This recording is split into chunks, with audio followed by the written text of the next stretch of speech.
बोल सच्चे दरबार की जय। जयकारा माता मनसा देवी दा बोल सच्चे दरबार की जय। जयकारा माँ कालका दा बोल सच्चे दरबार की जय। जयकारा माँ भद्रकाली दा बोल सच्चे दरबार की जय। जयकारा माँ पताल भैरवी दा बोल सच्चे दरबार की जय। जयकारा माँ कालका दा बोल सच्चे दरबार की जय। छठा नवरात्र माँ कत्यायनी की सदा सदा ही जय। छठा अध्याय धूमर लोचन का वध। गुरु का ध्यान। मैं भैरव के अंग में निवास करने वाली परमेश्वरी कृष्ण पद्मावती का चिंतन करता हूँ।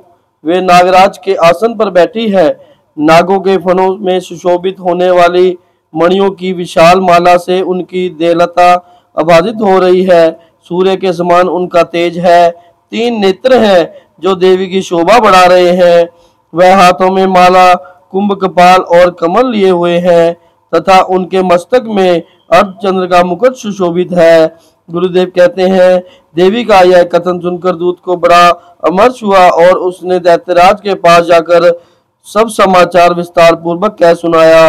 दूत के यह वचन सुनकर दैत्यराज कुपित हो उठा और दैत्य सेनापति से बोला, सेनापति, तुम शीघ्र अपनी सेना को साथ लेकर जाओ और उस देवी को बलपूर्वक यहाँ ले आओ।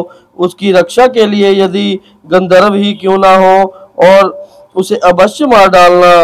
गुरुदेव कहते हैं, शुंभ के इस प्रकार आज्ञा देने पर वह धूम्रलोचन दैत्य अपनी सेना को साथ लेकर तुरंत वहां चला गया जहां देवी विराजमान थी। वहां उसने देवी को देखा और तलवार से ललकार कर कहा, अरे तू शुंभ निशुंभ के पास चली चल।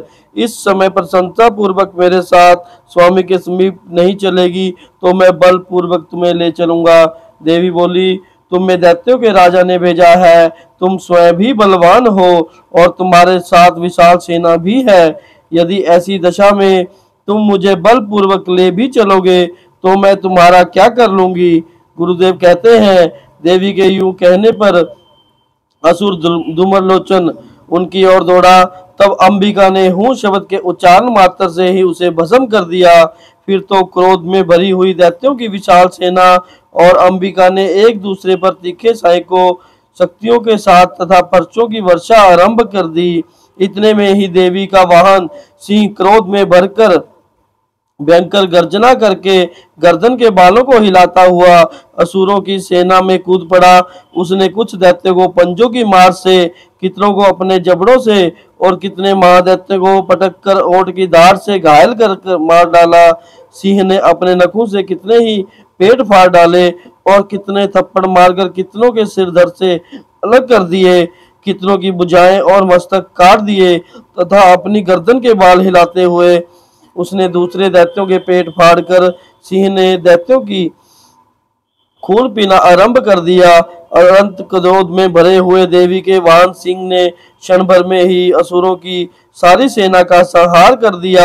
शुंभ ने जब सुना कि देवी ने धूम्रलोचन असुर को मार दिया है तथा उसके सिंह ने सारी सेना का सफाया कर दिया है, तब उस महादैत्य को बड़ा क्रोध हुआ। उसका होंठ कांपने लगा। उसने चंड और मुंड नामक 2 महादैत्यों को आज्ञा दी, हे चंड और हे मुंड, तुम बड़ी सेना लेकर वहां जाओ और उस देवी को पकड़कर अथवा बांधकर शीघ्र यहाँ ले आओ। यदि इस प्रकार वह आने में संदेह हो तो युद्ध में सब प्रकार के अस्त्रों शस्त्रों तथा समस्त असुरी सेना का प्रयोग करके उसकी हत्या कर देना और उसकी हत्या होने पर तथा सिंह के मारे जाने पर शीघ्र ही लौट आना।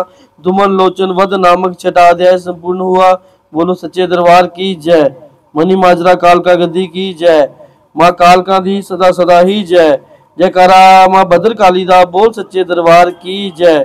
जयकारा माँ पताल भैरवी दा बोल सच्चे दरबार की जय।